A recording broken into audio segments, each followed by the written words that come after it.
You see, Kingdom is one of those series that is severely underrated and unappreciated by the anime and manga community, despite it having such quality work that even rivals the GOAT One Piece. But to be honest, I somehow understand how it can be hard for anyone to get into the series. Well, it has over 800 chapters at time of writing, and it's still running. Plus, the first season of the anime is almost unwatchable. The use of CGI to animate it. But here's my honest opinion on Kingdom, and if possible, I could get some of you to pick up the series. Now, before we get into the thick of things, I just want to acknowledge how Kingdom makes ancient warfare look almost fun. Like, I mean, you start off thinking, how complicated can it be to swing a sword? And then suddenly you're trying to figure out troop formations like in a real time strategy game. It's like going in for a history lesson and coming out with a PhD in military tactics. But let's not get too comfortable. Because Kingdom is a series that refuses to let you stay on the sidelines. With every twist in the story, every battle, it pulls you ever deeper into its world. Just when you think you've seen it all, bang, it hits you with another surprise that makes you question everything that you thought you knew about war and leadership. And trust me, this is a journey you won't want to miss. Now, to truly appreciate Kingdom, you need to understand the world it's set in, the Warring State period of China. This was a time of chaos spanning over 200 years, where seven powerful states were locked in a relentless struggle for dominance. It was an era defined by brutal warfare, shifting alliances, and the constant threat of annihilation. In this setting, every battle wasn't just about winning or losing, it was about survival. The stakes were as high as they could possibly get, with each state vying to become the ruler of a unified China. What makes Kingdom so compelling as how it brings this period to life, showing the grand scale of these conflicts while also zooming in into the personal stories of those who lived through the times. You feel the weight of history in every decision, every strategy, and every sacrifice. This series doesn't just depict battles, it captures the political maneuvering, the deep seated rivalries, and the sheer willpower required to navigate such a dangerous landscape. At the heart of it all is Shin, a character who embodies the relentless pursuit of dreams against overwhelming odds, sort of like a Luffy or a Naruto. Shin's life starts in the lowest rank of society, but his ambitions are anything but small. From the very beginning, Shin is driven by a burning desire to become the greatest general under the heavens, a title that seems nigh impossible for someone of his humble origins. He's not born into power, nor does he possess any special abilities that gives him an edge over the others. Instead, it's his unyielding spirit, his willingness to face any challenge head on, and his loyalty to those he cares about. As you watch him grow from a scrappy young boy swinging a wooden sword to a seasoned warrior commanding troops and battalions of soldiers on a battlefield, you can't help but root for the guy. But Shin's journey isn't about personal glory. Along the way, he forms bonds with others who share his vision for united China. Most notably is the king of Qin, I'll say. Their relationship is central to the story as they both strive to achieve their dreams. Shin is to become the greatest general, and Elsei is to unify China under his rule.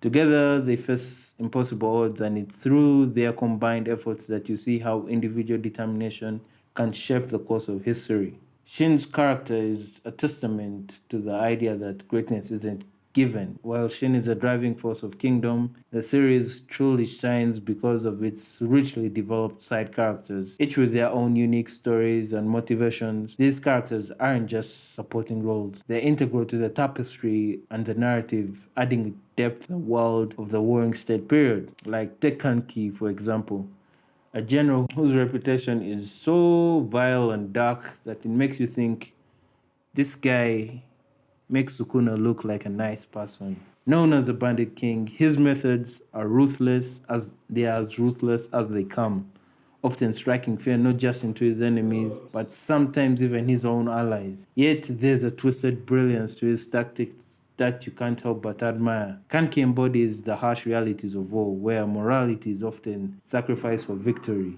His presence in the series serves as a constant reminder that war isn't just about honor, It's about survival at any cost. Then on the other hand of the spectrum, we have Kyokai, a former assassin of the legendary Yuhei tribe. Kyokai's character brings a unique blend of grace and lethality to the battlefield. Despite her quiet demeanor, she's one of the most formidable warriors in the series. But Kyokai isn't just a fighter. Her backstory adds a layer of emotional depth to her character, revealing the burden she carries and the reasons behind her stoic exterior. Her bond with Shin is also one of the emotional cores of the stories, as they both understand the weight of loss and the drive to move forward despite it. Just as fascinating, each with their own distinct personalities and roles in the grand scheme of things. From the loyal yet sometimes conflicted generals like Osen, who's as calculating as he is mysterious with his goal to become a king, to ambitious and charismatic characters like Rebuk, who's one of the greatest rivals for Shin and Elsei, with their goal to unify China. Like in Kingdom, the series is filled with characters that leave a lasting impression on you. Each of these side characters contributes the intricate web of alliances, rivalries, and personal conflicts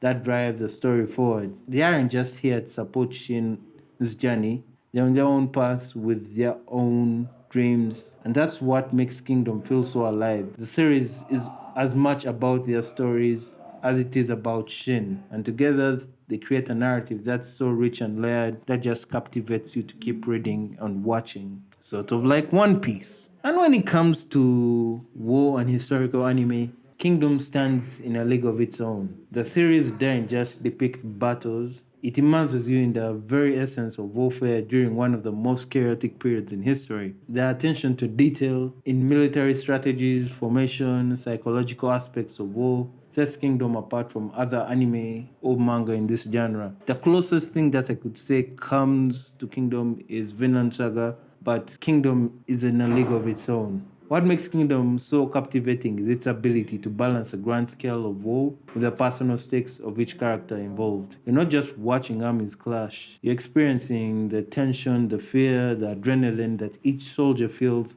as they march onto the battlefield. The series portrays the brutality of war without glorifying it, showing the devastating consequences that follow each conflict, both for the victors and the defeated. Kingdom also excels in its portrayal of the political intrigue and the strategic mind games that often decide the outcome of battles before even the first sword is even swung. Leaders like Kanki and Osen don't just rely on brute force, they use their intellect manipulating their enemies and allies alike to gain the upper hand. This focus on strategy gives the series a depth that goes beyond simple action, making each battle complex multi-layered events where every decision can have far-reaching consequences. In terms of historical accuracy, while Kingdom takes a lot of creative liberties, it remains grounded in the realities of the warring set period. And what truly sets Kingdom apart is its ability to humanize these historical events. By focusing on the individual stories of Shin, his comrades, and his enemies, the series gives you a personal connection to the broader historical narrative.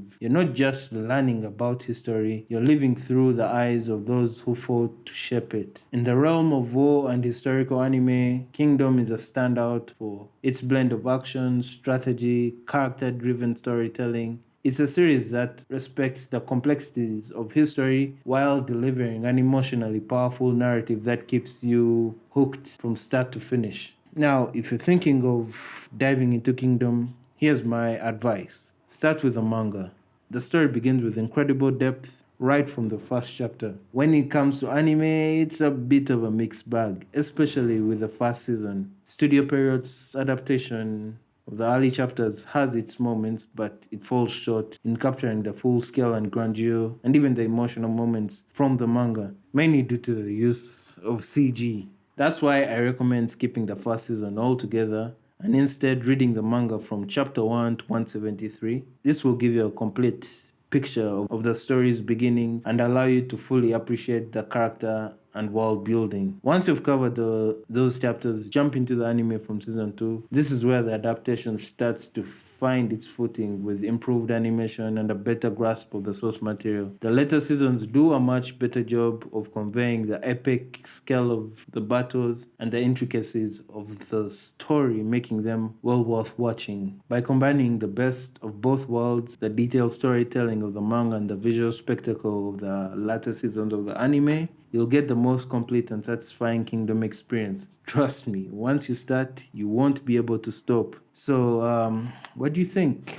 Have you read Kingdom or watched the anime? I'd love to hear your thoughts and whether you think it deserves more attention. I certainly believe it does. Well, drop your comments below and let's discuss. And if you're into exploring other intriguing anime topics, don't forget to check out my older videos. For instance, I dive into whether ghouls and demons could actually exist in real life. You might find it linked somewhere on the screen. And with that, thank you for watching, and I'll see you in the next one.